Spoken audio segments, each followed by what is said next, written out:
Y antes de entrar en materia, solamente quiero hacer algún comentario acerca de lo que está pasando con el famoso Brexit.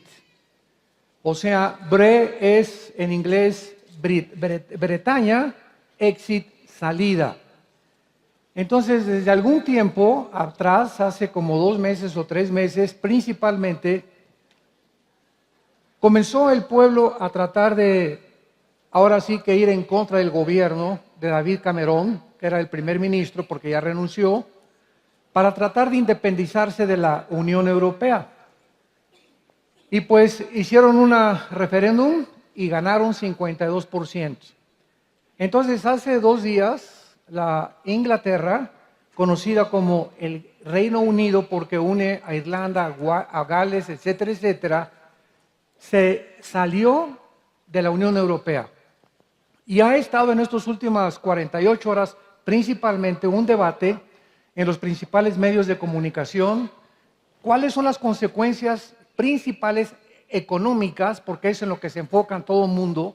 ¿Cómo estará el dólar? Si va a bajar el dólar, si el peso va a bajar, etcétera, etcétera.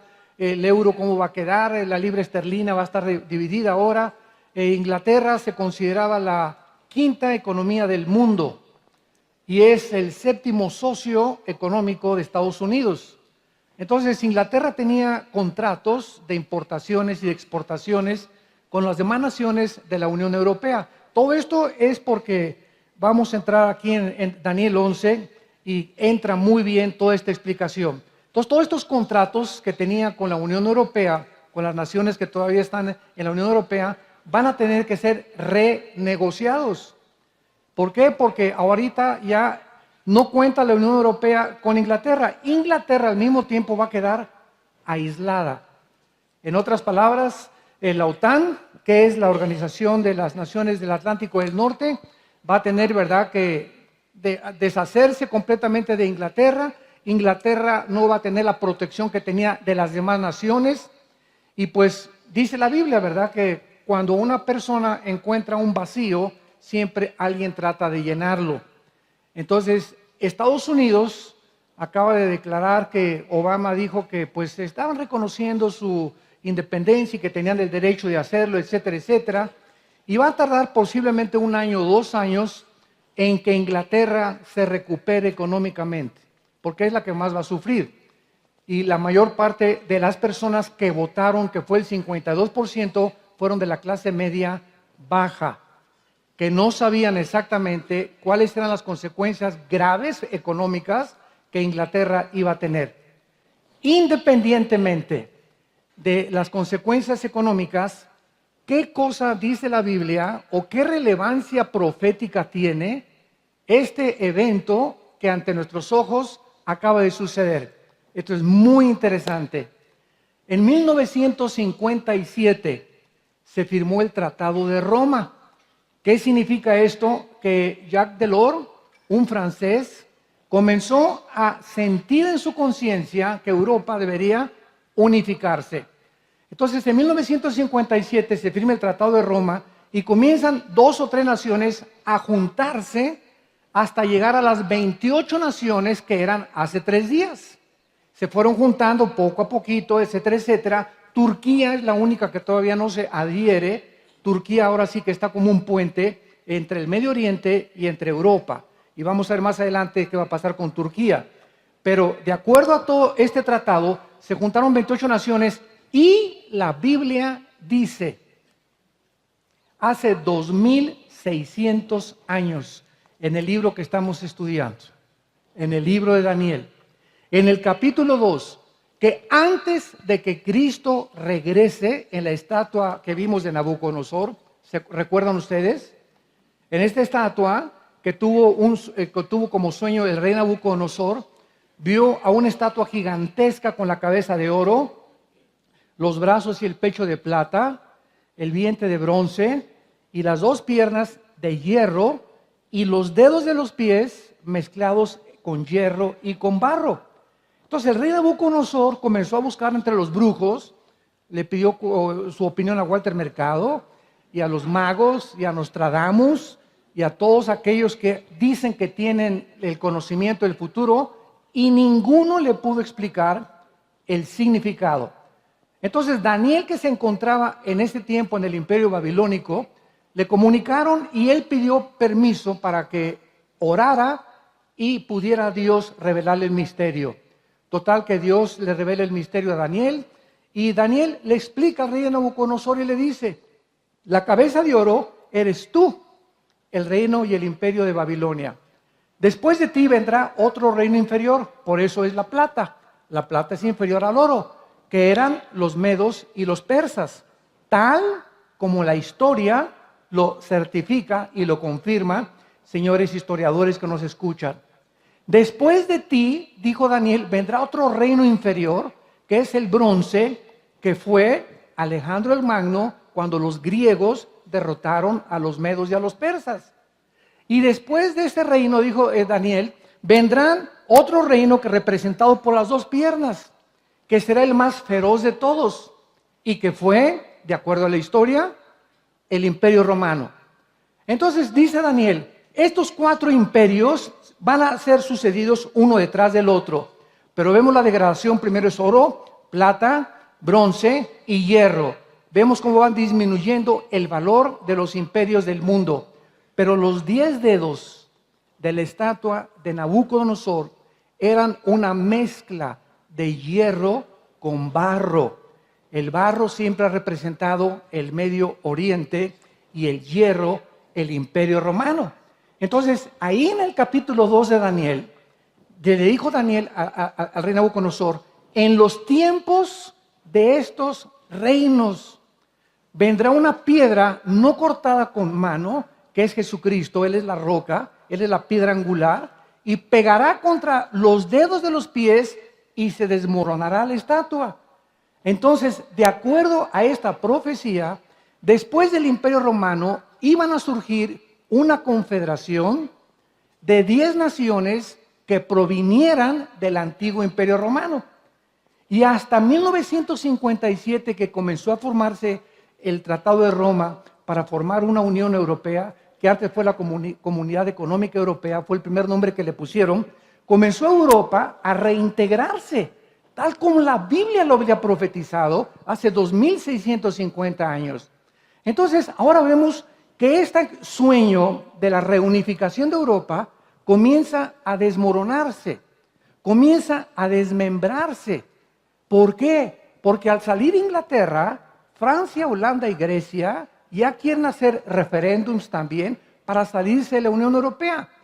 Y si el anticristo va a apoderarse de 5 naciones de Europa y 5 naciones de Medio Oriente, que es la confederación política que la Biblia profetizó que se formaría antes de que Cristo venga, tendrían forzosamente que salirse de la Unión Europea para formar la confederación con el anticristo. Porque mientras pertenecieron a la Unión Europea, tenía que sujetarse a las leyes de la Unión Europea, que es lo que Inglaterra no ha querido. Jamás cambió la libra esterlina, no quiere someterse tampoco a las leyes del comercio que la Unión Europea les impone, ni al presidente que cada 2 años en la Unión Europea lo tiene que cambiar. Entonces, de esta forma vemos nosotros que estas naciones que comienzan a desmembrarse, aunque Inglaterra, es interesante, Inglaterra no perteneció al Imperio Romano porque los romanos llegaron hasta el río Rin nada más. Ya no cruzaron más adelante y ni conquistaron más los demás el Reino Unido. Esto es interesantísimo también. Así que si ahorita en la situación de Europa, con la caída de España, Portugal, Grecia e Italia económicamente, nada más síganme con mucho cuidado, caen económicamente España, Portugal, Italia y Grecia. Inglaterra se separa. ¿Quiénes quedan? Alemania, que es el más poderoso país ahorita en Europa. Francia, que más o menos ocupa el segundo lugar. Y Holanda, pues casi no figura. Rumanía y todas las demás naciones adheridas ahí alrededor tampoco figuran con poder militar ni mucho menos. Y le viene todo el paquete a Alemania, donde 1 millón de refugiados quieren entrar a Alemania. Angela Merkel, que su padre fue pastor, declara en la revista Time que ella como cristiana, porque ella reconoce a Angela Merkel, la primer ministra de Alemania, que es cristiana, que Dios tenía que darles oportunidad a los refugiados. el pueblo de Alemania no quieren que entren refugiados porque están violando a las mujeres y robando y haciendo muchas cosas. Y eso hace que Angela Merkel no pueda seguir siendo sostenida. Entonces, como Europa depende el 60% del gas de Rusia, Rusia, de acuerdo a Ezequiel 38 y a Ezequiel capítulo 39, va a brincar sobre Europa y va a tratar de controlar con la ayuda de China y de Irán. Y entonces va a tratar de invadir Israel para controlar el Medio Oriente, no los musulmanes, sino Rusia con algunas naciones musulmanas. Y entonces es cuando se arma lo que se conoce la Tercera Guerra Mundial. Pero antes de esta Tercera Guerra Mundial, va a ser el tema de la próxima conferencia en septiembre. Los invitamos a que nos acompañen al World Trade Center, de eso voy a hablar.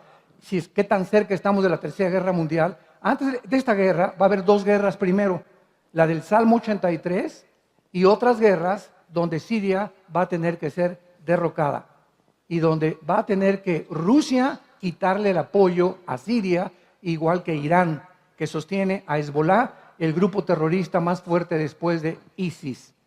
Así que ante todo este panorama que nos está rodeando en el mundo, todos se enfocan, ¿verdad? La economía, y qué va a pasar, y el dólar, etcétera, etcétera. Pero no pueden ver la trascendencia profética que se encuentra en lo que está sucediendo más que nosotros los cristianos. ¿No le das gracias a Dios por esto? Que podamos tener la venda que se nos ha caído de los ojos y que vemos más allá de lo que los economistas y los políticos ven, que podemos adelantar. La Biblia es más moderna que el periódico de mañana en la mañana, y que ante todas estas cosas que están pasando, Jesús lo dijo: les digo todo lo que va a pasar antes de que suceda para que tengan paz. Para que no tengan miedo de nada de lo que está pasando. Para que no te espantes. Que caiga el petróleo, que caiga. Aleluya, gloria a Dios. El Señor es mi pastor, nada me faltará. Junto a aguas de delicados pastos me hará descansar.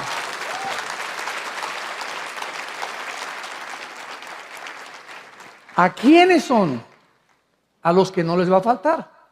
¿Quiénes son los que serán pastoreados junto a aguas de reposo? Solo los que confían y esperan en Él. Isaías 40. Ayer terminamos la conferencia con este versículo, ¿verdad? Porque los que esperan en Jehová tendrán nuevas fuerzas. Mientras tú no estés así, la palabra esperar, ahí en el hebreo, es pegar con goma. Los que están así con Dios en la mañana, todos los días, ¡tum!, te levantas y antes nada, te pegas a la Biblia. Y venía la palabra de Dios, hincarnos, buscar al Señor, orar, memorizar la Biblia. Fuera espíritu de temor de mí, fuera espíritu de condenación, de culpa. Soy hijo de Dios, soy hija de Dios, mis mejores años están por delante, tú eres mi pastor, etcétera, etcétera. Y comienzas, antes de que salgas al trabajo y al periférico, a despejar las tinieblas que nos esperan a todos al levantarnos. Ahí al levantarnos está el chamuco enfrente de ti esperando que abra los ojos. ¿Con qué actitud vas a enfrentar el día? Y si pasa un día y una semana con la misma actitud, soy Gutiérrez, un fracasado, nunca voy a hacer nada, nunca voy adelante, y la autolástima, y nadie me quiere, etcétera, etcétera. Así seguirás como Don Teofilito, y así seguirá tu vida, y vendrá el desánimo, la angustia, la desesperación, y los hospitales psiquiátricos están llenos de personas, y los cementerios de suicidas, de personas desesperadas, que no vieron ninguna ventana abierta, ninguna esperanza por la cual vivir y por la cual luchar, y prefirieron salir de este mundo, sin darse cuenta que al mundo que van a entrar, salieron de mal a Guate peor. Va a ser peor a donde tú vas si tú te quitas la vida. Así que todo esto es para que nosotros entendamos que ya está el anticristo vivo. El anticristo ya está vivo. Tiene que estar vivo porque esta es la oportunidad de él, en la que él puede brincar y con una sabiduría, como lo vamos a ver, diabólica, va a tratar de solucionar el problema que no tiene solución aparentemente ahorita en Europa, porque, por ejemplo, por cada europeo que nace ahorita, nacen 8 musulmanes. ¿Saben qué significa esto? Que los europeos ya no quieren tener hijos y que en 10 años Europa es un continente musulmán. En 10 años es un continente musulmán. Y cuando venga Cristo, las naciones que en la Biblia aparecen que van a luchar contra Cristo son naciones musulmanas. No está Mexicalpan de las Tunas, ni Guatemala, ni Estados Unidos, ni Ecuador, ni Argentina, ni Brasil, etcétera, etcétera. Son las naciones musulmanas del norte de África y del Medio Oriente, las que la Biblia registra que aparecen en el escenario final antes de la venida de nuestro Señor Jesucristo. Y nosotros en esa segunda venida ya venimos con Él. Porque antes, adiós mundo cruel, ya nunca te veré. Nos vamos en el arrebatamiento de la iglesia. Y si está cerca el arrebatamiento, es ahora, en estos tiempos que vivimos.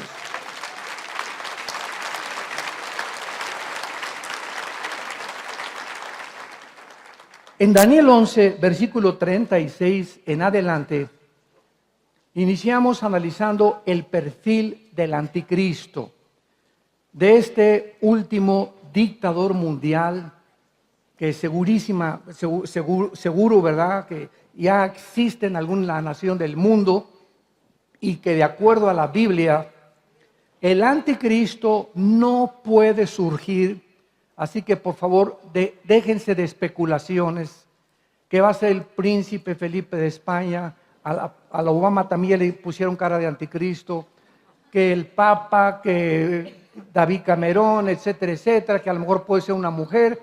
Todas estas son especulaciones porque nadie puede saber, así como nadie puede saber el día y la hora del arrebatamiento de la iglesia, nadie puede saber quién es el anticristo o de dónde va a surgir exactamente el anticristo hasta que se forme esta confederación política de 10 naciones. En otras palabras, ahorita Europa está debilitándose económica, militar y políticamente, y Europa va a necesitar ahorita unirse al Medio Oriente. Esto es lógico. Entonces, el Medio Oriente tiene el 65% de la producción petrolera del mundo, se va a tener que juntar con Europa para ya no depender tanto de Rusia, antes de que Rusia se apodere del Medio Oriente, como son las intenciones ahorita del señor Putin. Y cuando veamos nosotros que en el periódico dice Europa se une al Medio Oriente, ahí es de acuerdo a Daniel capítulo 7, que ya lo estudiamos. Cuando oigamos esta noticia, el anticristo surge después de que se forme esta confederación política y surge de entre estas naciones que se unen para formar un poder político en el mundo, no antes. Así que dejémonos de especulaciones que va a ser esta persona y que esta persona, hasta que no escuchemos, lo vuelvo a repetir, que 5 naciones de Europa y 5 naciones del Medio Oriente se unen para formar una confederación política, militar y económica. Hasta que no suceda eso, el anticristo no puede surgir en el mundo. Así que no escuches falsos profetas, ni escuches tonterías que están en el internet y por todos lados de que el anticristo y que se me apareció anoche en Tlalnepantla. Dice el versículo 36, y el rey hará su voluntad. Está hablando el Espíritu Santo del anticristo. Ya vimos todo esto. Se ensoberbecerá, se engrandecerá sobre todo Dios.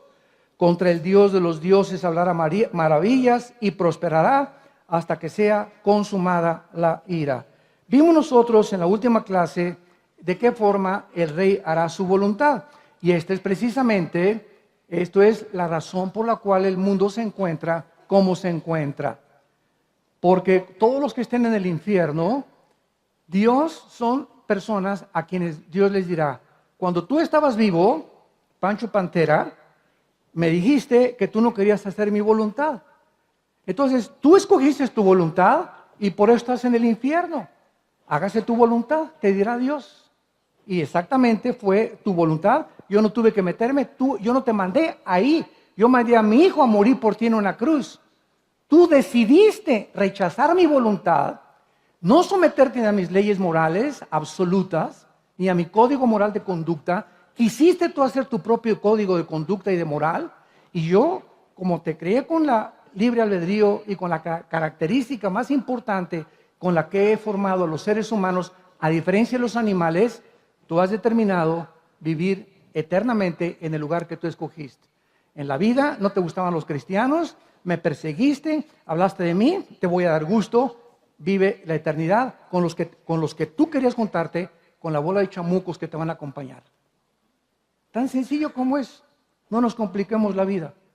Entonces, en este mundo podemos decir, Padre nuestro que estás en los cielos, hágase tu voluntad o mi voluntad. No hay más que de dos. No hay más que de dos. O te sometes y haz tu voluntad, como la Virgen María lo hizo, que es uno de los ejemplos más grandes de mujeres en la Biblia. Se le aparece el ángel a María. Miriam es su nombre realmente en el griego. Y le dice, ¿vas a ser mamá? ¿Cómo que voy a ser mamá? Si ni a Cancún nos hemos ido José y yo, ni a la luna de miel. Estamos comprometidos aparte. ¿Cómo que voy a ser mamá? ¿Cómo que me voy a embarazar? Sí, te vas a embarazar, pero el hijo que vas a tener va a ser llamado Hijo de Dios, Hijo del Altísimo. Y José no va a tener nada que ver para no infectarlo genéticamente, porque el hombre transmite el pecado a través del cromosoma Y. ¿Oíste? El cromosoma Y, que es el que determina el género, para que cuando el esperma del varón fertiliza el óvulo de la mujer, si entró el esperma Y es varón. Yo soy varón porque mi papá, en los millones de espermas, ¿verdad?, que salen, fue un Y el que fertilizó el huevo de mi mamá y salí varón. Si es X, naces mujer. Entonces, desde Adán hasta nuestros días, todos los varones estamos infectados con el esperma, con el cromosoma Y, genéticamente. Y al tener las relaciones con María José, hubieran nacido con pecado. Entonces María sabía el precio que iba a pagar y le dijo a Dios, haz con tu sierva según tu voluntad. Me van a perseguir, me van a decir que cometí adulterio, me van a decir que nos comimos la torta antes de tiempo, me van a decir miles de cosas, mis vecinos, pero ¿sabes una cosa? No me interesa nada, Señor. No me interesa lo que el mundo diga, hable y me blasfeme y me critique y me diga tantas mentiras. Yo solo quiero hacer tu voluntad. Aquí estoy para hacer tu voluntad. Esa es la actitud que Dios nos manda a tener a nosotros. Oye, que si eres cristiano, te van a decir la religiosa ahí en la escuela y el religioso, y que digan misa. Que se haga la voluntad de Dios. Y mientras nos sometemos a esa voluntad, somos bendecidos como no nos imaginas. ¿Y sabes por qué? Porque si eres cristiano, Dios no te ha dado un espíritu de temor. Si tú tienes temor de la gente y temor de tu familia y del qué dirán, no es cierto que eres cristiano. Porque cuando el Espíritu Santo nos bautiza en el cuerpo de Cristo y nos une a Jesucristo como parte de sus huesos y de su carne, y Él es la cabeza, el espíritu que entra en nuestras vidas es un espíritu de poder, de amor y dominio propio. Precisamente para enfrentarnos a un mundo que nos odia y que nos persigue y nos seguirá persiguiendo toda la vida. Porque si crucificaron a Cristo, dijo Jesús, a ustedes también los van a aborrecer. Y esta es la razón de tanto odio en contra del cristianismo. Anoche les comentaba yo que después de que yo fui comunista, antes de ser cristiano, y formé parte del Partido Comunista en México, y haber estudiado a Engels, a Marx, a Lenin, y toda la doctrina y la filosofía de los comunistas, hasta hace algunas semanas, se lo comenté a mi esposa primero, hasta hace algunas semanas, o sea, en el último mes, ¿saben lo que descubrí yo? Al volverme otra vez a inmiscuir en la dialéctica marxista de Engels, volví a descubrir que el socialismo y el comunismo es la misma gata, pero revolcada. En otras palabras, el socialismo es otra versión más dulce del comunismo. Pero síganme con cuidado. El socialismo, el comunismo, el nazismo y el fascismo, los 4 sistemas que en el siglo XX prevalecieron, Los cuatro tienen el mismo común denominador: atacar a la familia y la iglesia. Y lo más interesante es por qué. Carlos Marx, cuando escribió su libro El Capital, dijo lo siguiente, y por eso Marx odiaba el capitalismo. Y dijo Marx lo siguiente, apoyado por Engels en el libro El Manifiesto Comunista que escribieron uno y el otro. Y dice así: si nosotros permitimos que el capitalismo prevalezca, entonces la lealtad de los ciudadanos será a su familia y a la iglesia. Y en el sistema de nosotros, llámese comunismo, socialismo, fascismo, nazismo, es el Estado el que debe prevalecer. O sea, estos sistemas de gobierno exigen que la lealtad sea primero al Estado y después a tu familia. Y el Estado comienza a controlar cines, medios de comunicación, las iglesias, y qué les vas a enseñar a tus hijos en la escuela. Ya nosotros no vamos a enseñarles a nuestros hijos. El Estado va a formar los libros de texto, como están formando en México, donde le están enseñando a los niños en primaria. Ya se están imprimiendo en México estos libros de texto, donde a un niño le dice, tú puedes tener un papá, o dos papás, o dos mamás. Y te puedes venir a la escuela vestido de niña, y te sientes niña, síguete vistiendo de niña, porque sigue tus impulsos. Y ahora viene la identidad del género, donde en los baños ya pueden entrar. Hace 2 o 3 días me platicaba un pariente mío que entró al baño, su hijo como de 5 o 6 años, y encuentra a 2 hombres en el baño de mujeres besándose. El ataque a la familia. ¿Por qué? Porque es la institución más santa, más sagrada. Escúchame, y Engels y Marx y Lenin lo sabía, que la familia es el fundamento de la sociedad. Y si la familia es destruida, la sociedad se desmorona. Y el Estado entra a ocupar la propiedad privada, las empresas, los medios de comunicación, como lo estamos viendo en muchas naciones alrededor del mundo y en Sudamérica también. Pero la gente está ciega y creen a estos dictadores y se inclinan, ¿verdad? Le rinden culto a Baal y Heil César y Heil Hitler, cuando no se dan cuenta detrás el engaño que se encuentra y el veneno que está destinado y la serpiente a morder al pueblo para que se destruya la familia. Y ese es el propósito de Satanás, destruir nuestros matrimonios, que es el fundamento de la sociedad, destruir nuestros hijos, destruir nuestra familia con leyes inmorales, ajenas a la palabra de Dios. Tenemos que pelear la buena batalla de la fe hasta que Él venga. Tenemos que ser valientes. Tenemos que ser valientes. Vivimos un mundo que está completamente como nunca en tinieblas y nosotros tenemos la luz. Así, alumbre vuestra luz. No te escondas debajo de la mesa, ni en la escuela detrás, ni debajo. No, alumbre y sal y di la verdad. Habla la verdad. No tengas miedo. Dios está contigo. Nadie te pondrá una mano, porque hasta que Él venga, Él te sostendrá. Ayúdanos, Señor. En segundo lugar, dice aquí en el versículo que acabamos de leer, el rey hará su voluntad, y ya vimos lo que es hacer su voluntad, ¿verdad? Todas las personas, y este será el ícono, ¿verdad?, de la soberbia. Dice, se ensoberbecerá y se engrandecerá sobre todos.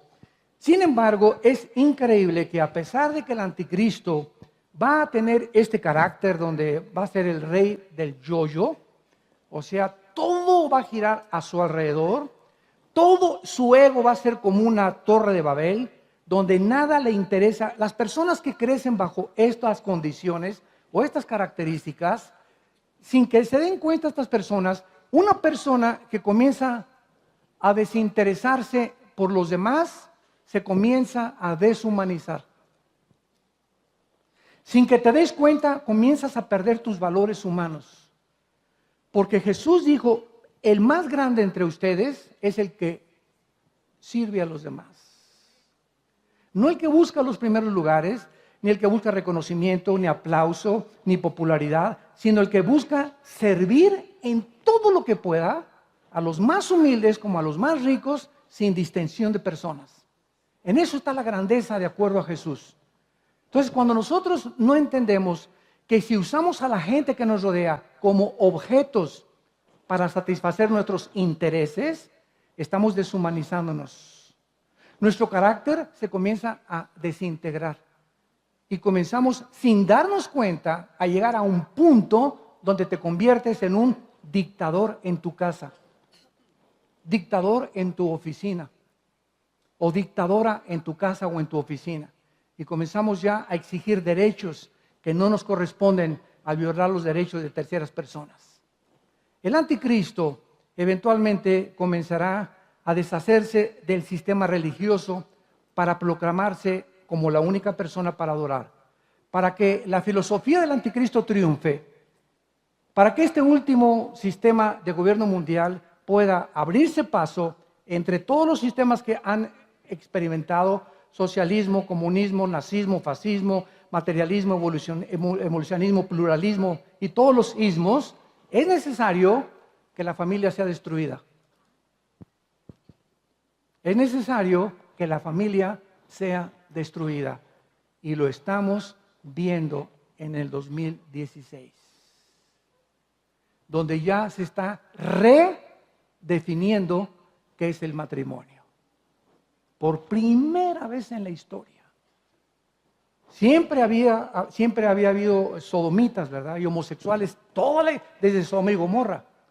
Pero nunca hasta el siglo XXI, este tipo o este grupo de personas comienzan a demandar ante la ley derechos y llegar al colmo de exigir que les den niños en adopción. Que ya es la irracionalidad y la deshumanización y la depravación más grande a la que un ser humano pueda llegar. Esto es lo que se llama ensoberbecerse. Vean ustedes en Isaías capítulo 13, en el Antiguo Testamento. Y así está el mundo, ardiendo como una olla, ardiendo. Dice en Isaías 13, hablando de la venida de Cristo, versículo 9 al 11, he aquí el día de Jehová viene. Siempre que vean ustedes la frase día de Jehová, es la tribulación. Siempre, siempre, siempre, siempre.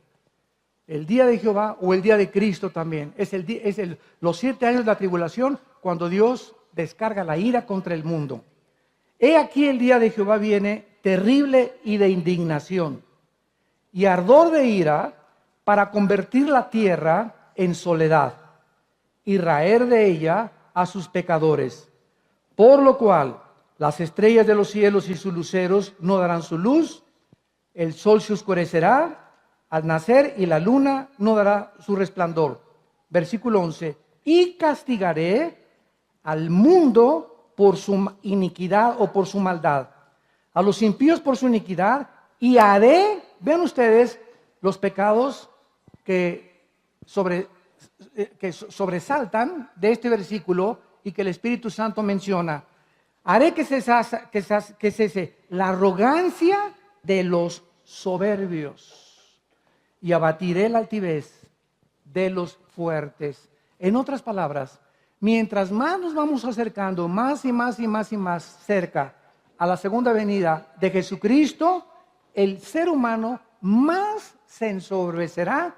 ¿Y qué es la soberbia? Es el creerte Dios. Ya no es tanto con mirar a la gente así de arriba para abajo, ¿verdad? El orgullo. Ya la soberbia es todavía en el hebreo, es mucho más profundo que el orgullo. Porque hay personas que orgullosas son personas tontas, ¿verdad? No saben ni ¿qué te crees? Papucho de papuchos de la familia Pompidou. Pero la soberbia es cuando tú dices, Dios, no quiero tus leyes, yo tengo la capacidad, escuchen esto, yo soy presidente de una nación, soy dictador de una nación, soy jefe de una empresa y yo considero que yo tengo las respuestas a los problemas del mundo, de mi país. Yo como padre de familia no te necesito. Yo considero que yo tengo los problemas para la drogadicción de mis hijos, para que mi esposa me ame, para que mi esposo me ame. Yo puedo abrirme paso sin ti. Esa es la soberbia. para que lo puedas ir entendiendo. Cuando sacas de la ecuación a Dios y el momento que tú le dices a Dios, no te necesito, en ese momento te coronas como Dios. Por eso el ateísmo es una filosofía insostenible filosóficamente. Porque cuando un ateo dice yo no creo en Dios, oye, es que no necesitas creer en un Dios, eres tú un Dios. Tú te has convertido sin darte cuenta en un Dios. Al no someterte al Creador del universo y a las leyes morales que Él dejó establecidas en su palabra. Vayamos en el Nuevo Testamento a 2 de Timoteo, capítulo 3. Y veamos aquí que el apóstol Pablo menciona en 2 de Timoteo capítulo 3, versículo 1 y 2, principalmente, las condiciones a las cuales él se adelantó 2000 años, que es la época que vivimos. Y dice así, también debes saber esto, que en los, ¿cuándo? Postreros días, la palabra escatos en el griego es los últimos días. Debes saber esto, o sea, tenemos que entender esto, que en los días que estamos viviendo vendrán tiempos peligrosos. Vamos a detenernos aquí. La palabra peligrosos es muy interesante porque es la palabra griega chalepos, con CH, chalepos. Y esta palabra se usa en todo el Nuevo Testamento 2 veces nada más. La primera se usa en Lucas con el endemoniado gadareno. Y aquí se usa y se traduce peligroso. Con el endemoniado gadareno, chalepo se tradujo feroz. Y aquí se tradujo peligroso. O sea, vendrán tiempos feroces. ¿De qué habla esto? De una característica que prevalece en los animales. Principalmente los animales depredadores. El león es feroz. El borreguito no es feroz. Ni tu conejo es feroz. Ni los perros son feroces. Feroces los tigres, los leones, los pumas, etcétera, etcétera. Entonces, al usar esta palabra, Pablo nos está mostrando que la humanidad iba a comenzar a acercarse a un punto por haberse multiplicado tanto la maldad, por tanta pornografía, en las revistas, en las telenovelas, en todos lados, una degradación impresionante. El hombre se iba a comenzar a deshumanizar, hasta que estamos aquí, los animales están aquí, nos diferenciamos de los animales porque somos espíritu, pero el ser humano, sin que se den cuenta, iba a comenzar a degradarse más y más y más. Y antes de que venga Cristo, el ser humano se iba a encontrar en el mismo nivel que iba a ser guiado solamente por instinto, sino por su conciencia, porque mataron su conciencia, y en ese momento el ser humano se volvería feroz, igual que los depredadores, pero su ferocidad sería unos contra otros. Unos contra otros comenzaríamos a matarnos entre nosotros. El padre contra los hijos contra los padres, el hermano contra el hermano, la esposa contra el esposo contra la esposa. Qué triste que estos tiempos los estamos viviendo. Dice Mateo 24:12, por haberse multiplicado la maldad, el amor se enfriará. Y es lo que estamos viendo actualmente. Ahora vean ustedes la primera característica que menciona Pablo, y dice así, porque habrá hombres amadores de sí mismos. Ahí está. La primera característica que resalta el Espíritu Santo es que el primer síntoma en el que te estás degradando, escúchame, en el que te estás deshumanizando sin que te des cuenta, en el que estás deteriorando tu carácter, el momento en que te estás convirtiendo casi como en un animal, estás dejando de actuar como un ser humano, es cuando comienzas a amarte a ti mismo demasiado. Te amas más que a tu esposa, más que a tus hijos, más que a todo. No te interesas más que tú, yo, el rey del yo-yo. Y siempre que hablo soy yo.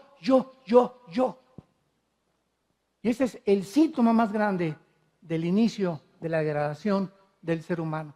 Hombres amadores de sí mismos. El anticristo llenará todas estas características. porque será la pieza maestra de Satanás. Y Satanás se encuentra detrás del orgullo, de la soberbia, del egoísmo, de centrarte en ti nada más. A tus trabajadores los ves como objetos de tu interés, a tu esposa como una sirvienta, como una esclava, a tus padres, ella no te acuerdas que te sostuvieron, que te dieron, tu mamá te dio la mamila, que te cambió los pañales, crecen y son desleales los hijos con los padres. Todo eso son pecados gravísimos, son síntomas de descomposición en tu vida y por eso te irá mal en tu vida. Porque el primer mandamiento de Efesios 6:1 es ama ya a tu padre y a tu madre, porque es el primer mandamiento con promesa. Y fíjate lo que dice el Espíritu Santo: los que aman a sus padres y son leales a sus padres, les va bien en la vida. No hay un hijo o una hija malagradecido con sus padres que le vaya bien. Lo dice Dios. Es que mi mamá fue prostituta, usted no sabe, hermano. A mi papá le decían echisporras de Tlalnepantla. Y vendía mota. Y vendía cocaína. Y me violó. ¿Sabes una cosa? Lo que tus padres hayan hecho, a ti no te interesa. Precisamente si tus padres fueron así, y tú, a pesar de la mamá que tuviste y del papá que tuviste, los amas, los desarmas y Dios te bendice. Rápidamente les voy a contar la historia que ya la he contado varias veces y que me impactó mi vida cuando yo comenzaba como misionero en la Sierra de Guerrero y de Oaxaca, en la Costa Chica y en la Costa Grande. Estuve 3 años con los indígenas allá, se los he contado. Así comenzó mi vida cristiana de misionero, con los indígenas, durmiendo en el suelo, tapándome con periódicos. Mi cojín era un ladrillo envuelto con periódicos, así yo dormía durante 3 años para llevar el evangelio a estos indígenas de todas estas comunidades de Guerrero y de Oaxaca. Y mi compañero, me reservo su nombre, ¿verdad? Era un misionero que venía de Estados Unidos. Y un día bajamos a Acapulco y me dice: acompáñame a ver a mi mamá. Dije: claro que sí, vamos a ver a tu mamá. Y este hermano me lleva y entramos a la zona roja de Acapulco. Yo comencé a ver así: ¿dónde me trajiste, verdad? ¿Qué te pasa? Me dice: espérame tantito, ¿verdad? No es como tú lo estás viendo. Bueno, entonces yo lo acompañé porque lo admiraba mucho. Era un muchacho muy íntegro, con mucha santidad. Y entramos a un cabaret y encontramos a una señora así en la barra, completamente borracha, y él se acerca y le dice: mamá. Y ella se levanta: ¿qué? Ya estás otra vez aquí, lárgate, no te quiero ver. Y él se queda y se siente, y yo me estaba detrás de él, así con los ojos que se me salían. Y ella: mamacita linda, te traje tu comida y te quiero traer un poco de dinero para que en los próximos meses tú no tengas que hacer estas cosas. Lárgate, que no sé qué tantas cosas. Pues este hermano, cada vez que venía a Acapulco, visitaba a su mamá, porque su mamá era prostituta de esa zona roja de Acapulco. ¿Sabe una cosa?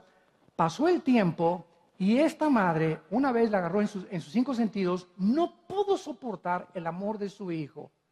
Y de saber que a pesar de lo que le hizo y lo insultaba y le decía, le recordaba el 10 de mayo, etcétera, etcétera, su hijo así la seguía amando.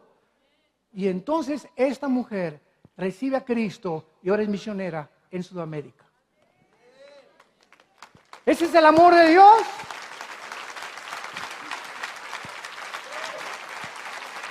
No juzgues a tus padres. No los juzgues. ¿Quién eres tú y yo para juzgarlos? No somos nadie. Ámalos y Dios te bendecirá. Y déjales el juicio a Dios. Nosotros no podemos juzgar ni condenar. Dios es el juez. Y regresamos a regresamos a Daniel y vemos finalmente este perfil del anticristo que estamos examinando con mucho detenimiento para comprenderla, por qué este hombre prosperará y por qué llegará el mundo a lo que está llegando.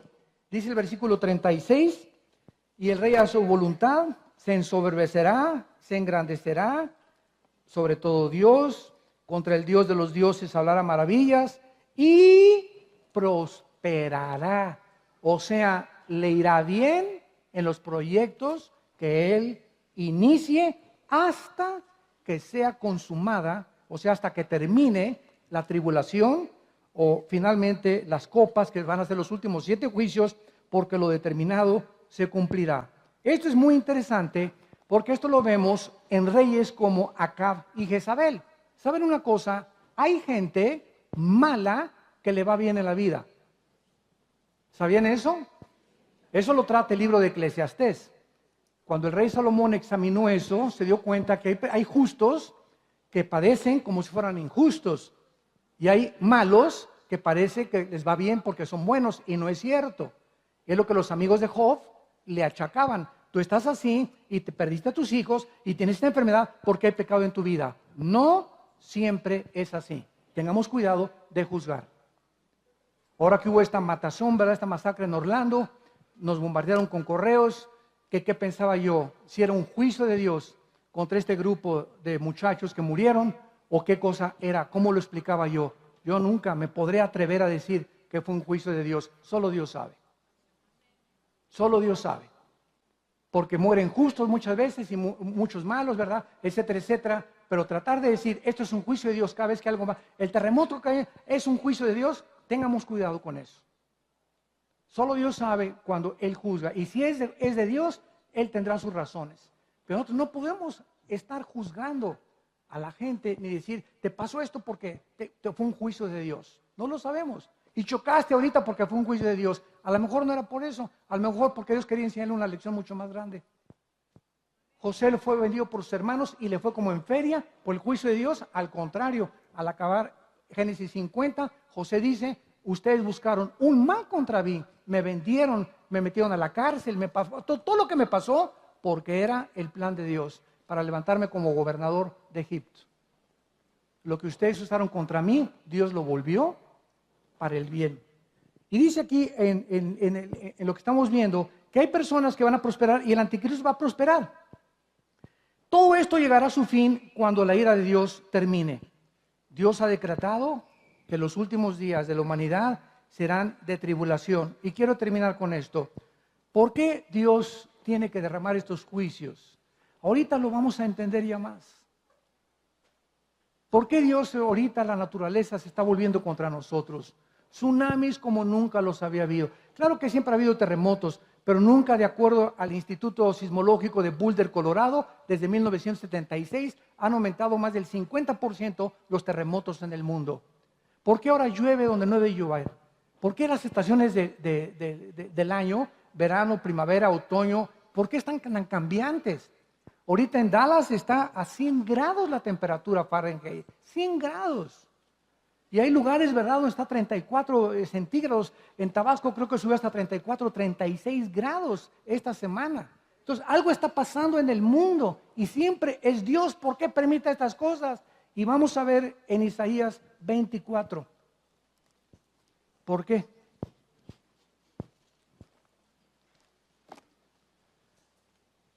Y antes de leer estos 3 versículos, les recuerdo algo que es muy importante. Desde que el hombre pecó en el jardín del Edén, Dios asoció la naturaleza con la moral del ser humano. Antes de que Adán pecara, las rosas no tenían espinas. Los animales no eran feroces. Las víboras no tenían veneno. No llovía. No había terremotos, no había nada de esas cosas. Fue precisamente cuando el hombre se rebela contra su creador, que el medio ambiente que Dios diseñó para el ser humano, el medio ambiente que Dios diseñó, no podía permanecer perfecto con un hombre imperfecto. Por eso fueron sacados del Edén, porque el Edén era el tiempo de la perfección, y no podía una pareja imperfecta habitar un hábitat perfecto que era el jardín del Edén. Fuera, lo sacó Dios al mundo, porque el jardín del Edén solamente ocupaba una zona geográfica limitadísima. El jardín del Edén no era toda la tierra, era solamente un huerto que Dios sembró en el planeta para que ellos extendieran el jardín del Edén y el dominio sobre los animales en el mundo entero. Fracasaron y fueron sacados inmediatamente. Y la naturaleza desde ese momento está en contra de nosotros. Le dijo Dios a Adán, la tierra, ahora que metas la pala, te va a ofrecer oposición y vas a comenzar a sudar para ganarte los bolillos que te comes diarios. Con el sudor de tu frente vas a ganarte el pan. Antes que no había el pecado, no había por qué sudar ni sufrir. Ahora el trabajo te presentará oposición y la naturaleza se volverá en contra de ti. Ahora imagínense de esto.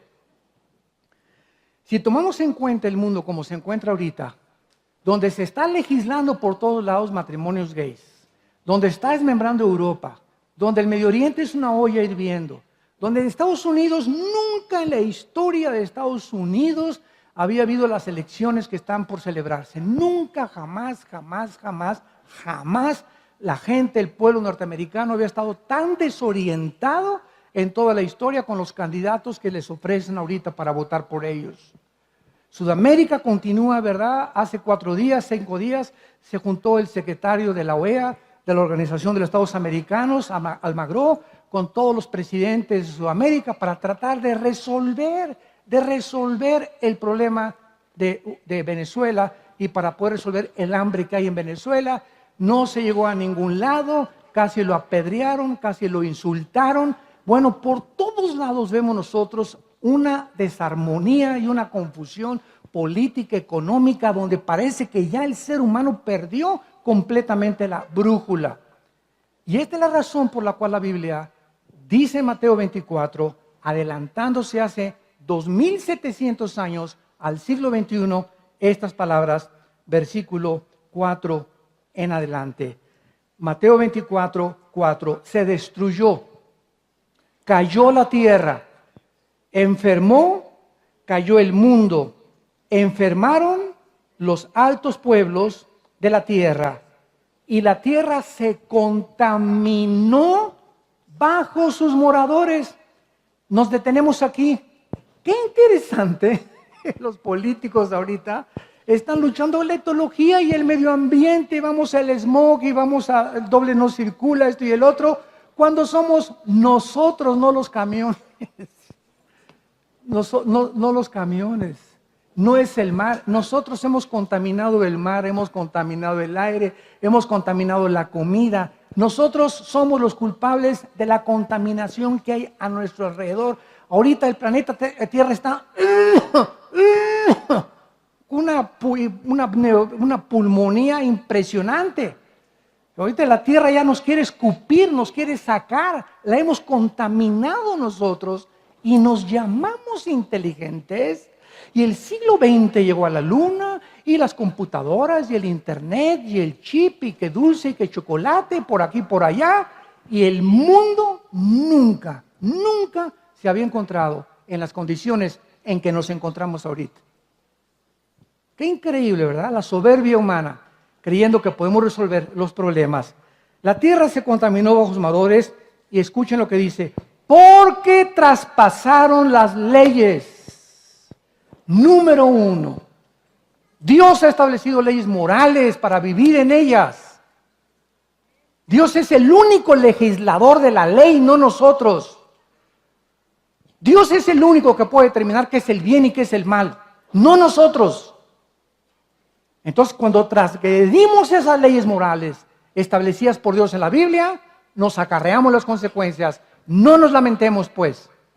Número 2, quebrantaron el derecho, lo quebrantaron, el pacto sempiterno.